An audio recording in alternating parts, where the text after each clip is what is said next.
Science at Colorado State University, and my name is spelled Grandin, Grandin.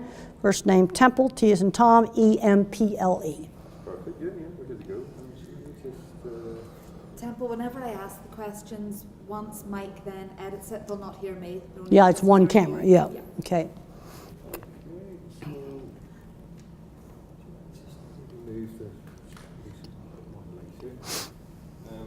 Happy with that? There. Boy, I can remember before you had those lights, they'd be like blowing circuit breakers in the building with all the lights. Now that doesn't happen anymore. Because they're all LED. Oh, I mean, they were the best thing that ever happened to lights. Less dazzling. Yeah. Okay. Okay. Temple, in your experience and knowledge, what impact do you consider sensory processing difficulties have on social interaction? Well, sensory processing problems can cause a lot of difficulties. They can interfere with hearing, where you don't hear hard consonant sounds. Like if I said cat, maybe you just hear ah. And this problem tends to get worse when there's a lot of background noise. That interferes with social interactions because you can't hear what people are saying. When I was a young child and the grown-ups got to talking really fast, it went into gibberish. When they talked slowly, then I could hear. Another sensory processing problem can interfere with reading, where the print jiggles on the page. Now, I want to make it very clear that does not explain all dyslexia, but there's a subgroup where you use colored paper like tan, gray, or lavender, or light blue paper in the printer that can help stop the print from jiggling, or possibly use colored lenses. I've seen that be very effective for visual processing problems. The thing is, it's very variable from person to person. You have to look at it and go, now which sensory issue do they have? They got an auditory processing problem, sound sensitivity problem. Sometimes sound sensitivity can be desensitized if the child can control it, like turn the vacuum cleaner on and turn it off. And the thing that's really bad about the hand dryers is they don't stop when you take your hands out, and you don't have control of them. Yeah, so for those, yeah, we'll use the headphone. But then on some other devices where they can have absolute control, then you let them control the vacuum cleaner, and they might actually get from hating it to loving it. I've seen that happen. And do you find that children who are sensitive to noise avoid interacting with other people? Well, the problem is children that are sensitive to noise tend to avoid social places because a lot of social places are noisy. And we need to be working on finding better ways to desensitize some of these sensory issues. And there's a paper you can get online. It's an evidence-based article called Environmental Enrichment is an Effective Treatment for Autism. It's an adjunct to other therapies. I want to make it very clear, it's an adjunct. And what you do is stimulate two different senses at the same time with a lot of emphasis on smell and touch, and you're always changing the pair of stimuli that you stimulate, always changing. And psychologists blind to treatment found that there were improvements. It's a new one on me. I'm definitely going to look into that one. Okay, in what ways can a visual learning style be used to expand the strengths and skills of a child with autism? Well, people with a visual learning style can do any of the art type of things. Photography, they'll be real good at that. Industrial design. A lot of the cattle handling design work that I've done is based on designing stuff. There's a whole field called industrial design. That's the visual part of engineering, graphic design, artwork. These are all things that visual thinkers are good at doing. They're all things that can be turned into jobs. My ability in art was always encouraged, and I was encouraged to do lots of different kinds of art, not just the same thing over again, because when you grow up, you've got to learn how to do art other people want. I got to design the handling facility that the meat factory is going to want. You discussed in your presentation this morning how children should be stretched beyond their comfort zone. You have to stretch just outside the comfort zone. I like to use visual analogies. You don't throw them in the deep end of the pool. Also, I like specific examples. I'll give you a specific example that did not work. An 18-year-old girl, fully verbal, had never had a job in her life. They shoved her in a clothing store during Christmas rush. That's what you don't do. You do the clothing store in the summer when it's quieter. You stretch. You stretch just outside the comfort zone. You don't just suddenly do a big fat surprise. And we need to start teaching working skills around age 11 on doing jobs outside the home. Like maybe you be at the church and you shake hands with people and pass out the programs, walk dogs for the neighbors, help with the neighbors' gardens, as soon as they're legal age, go in the real economy.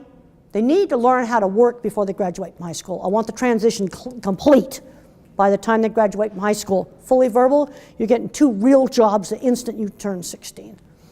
And children with autism need longer to learn those skills, which is why we start younger. What the children with autism don't do well with sudden change. So what I want is a gradual transition from the world of school to the world of work. You've got to walk Mrs. Jones's dog every day at 7 o'clock. It's a job, and even if it's raining, you got to walk that dog.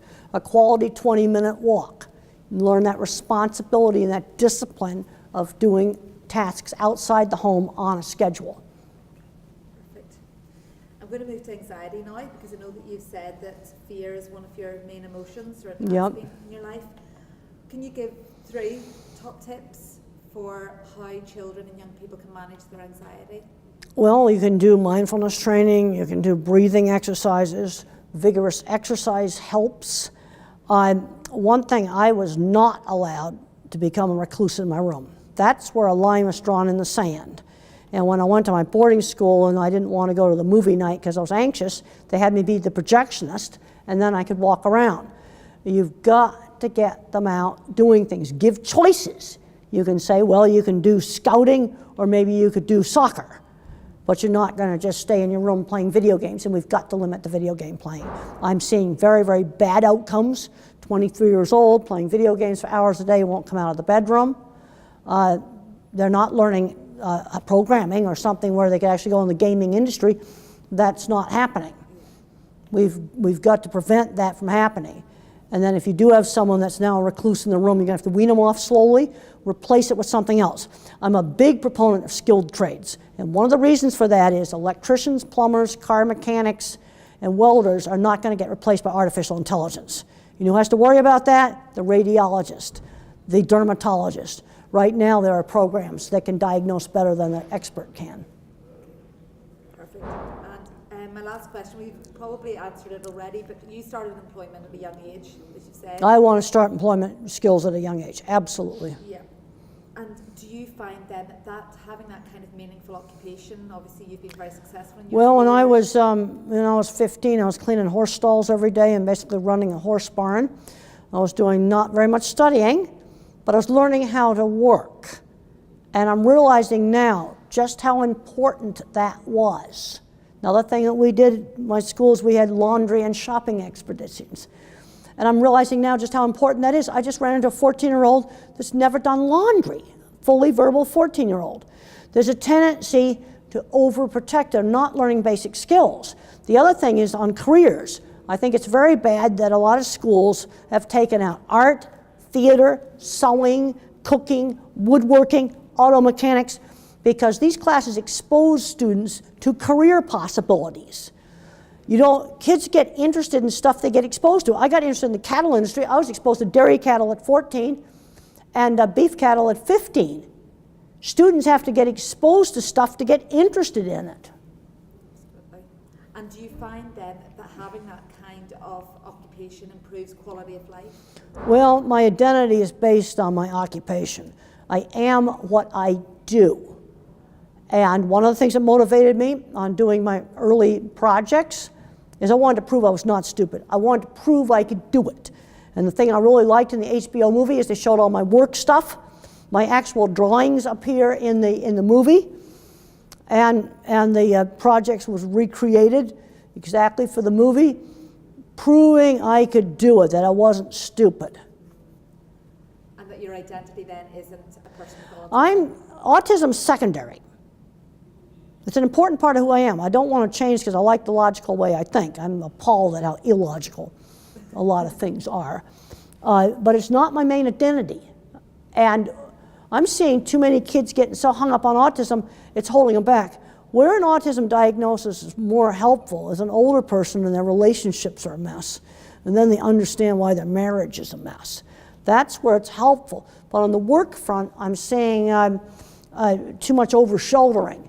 You don't just shove them into something like that clothing store during the Christmas rush. But I said to one girl, we're going to learn laundry this summer, and we're going to walk a dog for the next door neighbor this summer. We're going to do that this summer. And I know she's perfectly capable of doing it. Perfect. Well, that's all my questions. So thank you very much for taking the time. No, I want to see kids be successful, because the other thing I learned or mentioned from the construction industry, I worked with skilled trades, and we were building big meat factories that came out of a low-income situation, took a welding class in high school, running a maintenance shop, building things, owning metal fabrication companies. And I know they're on the spectrum. I have been out to Silicon Valley, Google, Microsoft, they're all over everywhere. And then I come back to the autism meeting and I see the same kind of kid getting addicted to video games and not having a good outcome. And I've made a point in my speaking engagements, I like to do some autism talks. I just did an animal behavior talk at the university. I went to 2 meat factories. That I'm still doing career stuff. I like going back and forth between the different things. Yeah. I think it's great that I got some of your people out to cattle talk. It's fantastic. Because now you're seeing there's another side to me. Yeah. Good. Yeah. No, you got them out of their comfort zone, so that was good. Yeah, you have to stretch. We don't, because you don't just throw them in a situation that's overwhelming. It's a just right challenge. That's what the OTs call it, the just right challenge. But I'm seeing some moms that can't let go at all. When I suggested that her son go in a store and buy something for the first time, a 13-year-old, never bought anything in a shop before. And I suggested that he buy some stuff. And Mom broke down and cried, and she says, I can't let go. I said, he's not going to develop. This is a fully verbal kid. I could carry on a normal conversation with a fully verbal 13-year-old who had never gone in a shop and bought something himself. Driving, I'm going to give you some hints on that. It's going to take longer. Fortunately, on my aunt's ranch, it was 6 kilometers up to the mailbox and 6 kilometers back. And I burned up a tank of gas driving back and forth to that mailbox before we did any traffic. So I'd recommend a tank of gas over a period of weeks, burned up in a completely safe place, like giant parking lots, back country roads, where you learn how to operate the car before we go near any traffic. Because learning how to drive, it was essential for me going into the cattle industry. I could not have done my cattle stuff if I had not known how to drive. And from an independence point of view, driving? Well, they've got to learn. It's going to take longer. Now, we do a lot of driver's ed in the States, and they put them in a car and stick them right in traffic. No, no, no, no, no, no. No, we're going to do a tank of gas in a totally safe place, then we do the driver's ed. Because the driver's ed shoves them into it too quickly. It's going to take longer to learn how to operate the car and to deal with the attention shift problem, the multitasking. I want to get the operation of the car working on autopilot in their brain before they go near the traffic, and that's going to take a tank of gas. And 15, 20 minutes each day, you work on it. And then things that are very conscious become more automatic? Well, the way motor skills are learned, and I've actually looked at some of the research, something like driving. You first have to think about steering, think about the brake pedal, think about the gas pedal. And as you learn it, it migrates from the frontal cortex back to the motor cortex. And I want to get the operation of the car migrated back to the motor cortex where the operation of the vehicle is done subconsciously. Yeah. And that's going to take about a tank of gas, and it's best not to do it in one big marathon thing. Do 15 or 20 minutes each day. We go out to the stadium parking lot and we just practice driving the car, backing it up, parking it. And then that frees up the frontal cortex.